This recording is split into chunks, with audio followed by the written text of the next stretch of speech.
c'est bientôt fini. Le gouvernement va donner dans les prochains jours mercredi, selon des sources citées par l'AFP, sa décision concernant la construction ou non de l'aéroport de Notre-Dame-des-Landes, à quelques kilomètres de Nantes.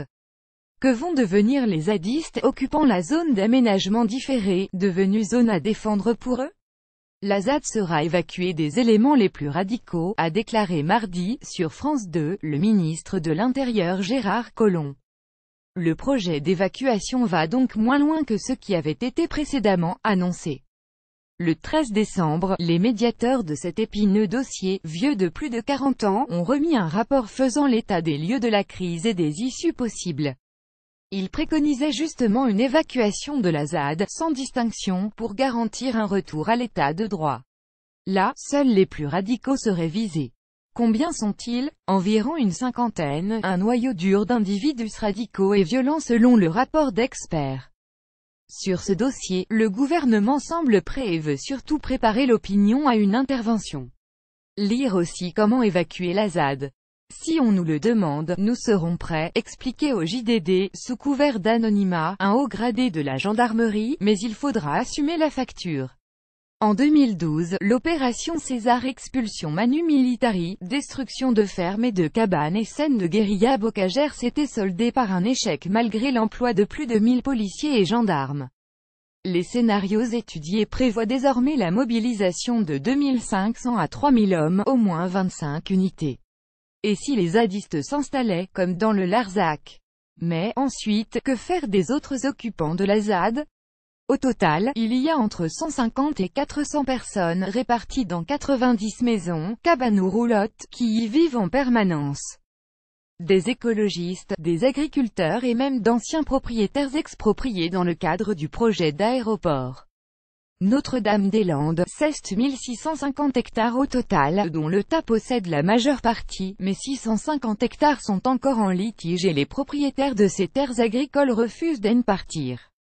Et comme, selon le Code des expropriations, la déclaration d'utilité publique et les expropriations sont liées, voir cet article de Ouest France à ce sujet, ces dernières s'éteindraient à la fin de la déclaration, le 8 février.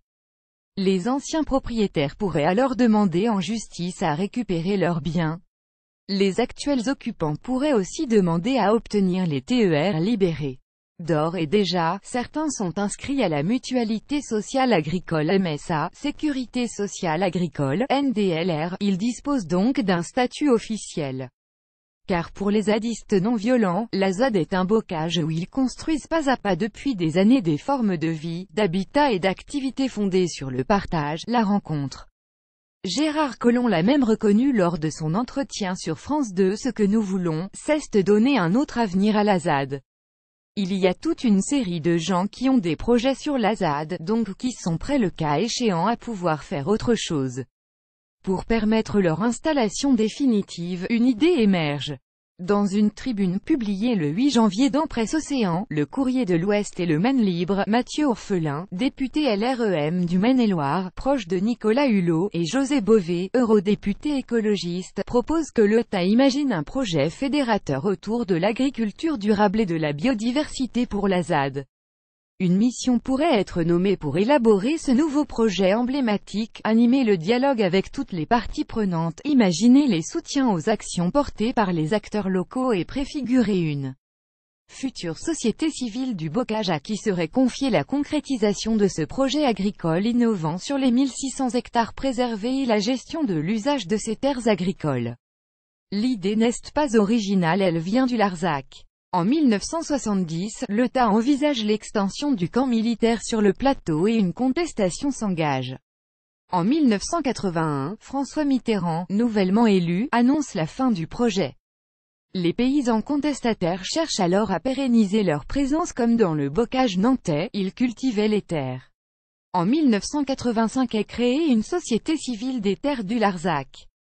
La Société civile des terres du Larzac a passé un bail amphithéotique avec l'État et c'est elle qui gère l'ensemble, les locations et l'entretien des maisons, la location des terrains agricoles et la succession des exploitations agricoles, expliqué à France Inter Julien Durand, de l'ACIPA, l'association anti-aéroport historique.